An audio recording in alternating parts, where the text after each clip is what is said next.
সংস্কার কমিশনের প্রতিবেদন পাওয়ার পর রাজনৈতিক দলগুলোর নিবন্ধন নিয়ে নতুন পরিকল্পনা করা হবে বলে জানিয়েছেন প্রধান নির্বাচন কমিশনার এএমএম নাসির উদ্দিন।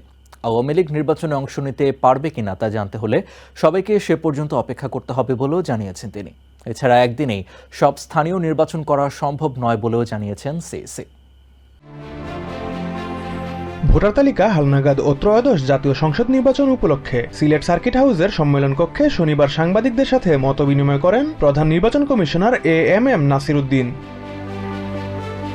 সে সময় আওয়ামী লীগ নির্বাচনে অংশগ্রহণ করতে পারবে কিনা তা নিয়ে সিইসি সংস্কার কমিশনের রিপোর্ট আসা পর্যন্ত সবাইকে ধৈর্য ধারণ করতে বলেন। স্থানীয় সরকার নির্বাচন কবে হবে সাংবাদিকদের এমন প্রশ্নের জবাব দিতে অপারগতা প্রকাশ করেন সিইসি।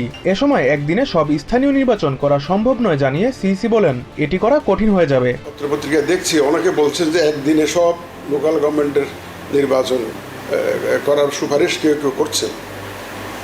বিষয়টি আমরা পরীক্ষা করে দেখেছি, এটা কোনো মতেই সম্ভব নয়। এছাড়া নির্বাচনে ইভিএম ব্যবহার করা হবে না বলেও জানিয়ে দিয়েছেন সিইসি। প্রবাসীদের ভোটার তালিকায় যোগ করার প্রক্রিয়া শুরু হয়েছে বলেও জানান তিনি। সিইসি নাসির আরও জানান, বিজয় দিবসে প্রধান উপদেষ্টা জাতীয় নির্বাচনের টাইম ফ্রেম নিয়ে যে বক্তব্য দিয়েছেন তা মাথায় রেখেই কাজ করছে ইসি।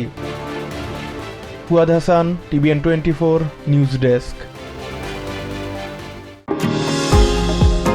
নিউ ইয়র্ক থেকে সম্প্রচারিত টিভিএন 24 টেলিভিশন বিশ্বজুড়ে বাঙালির কণ্ঠস্বর।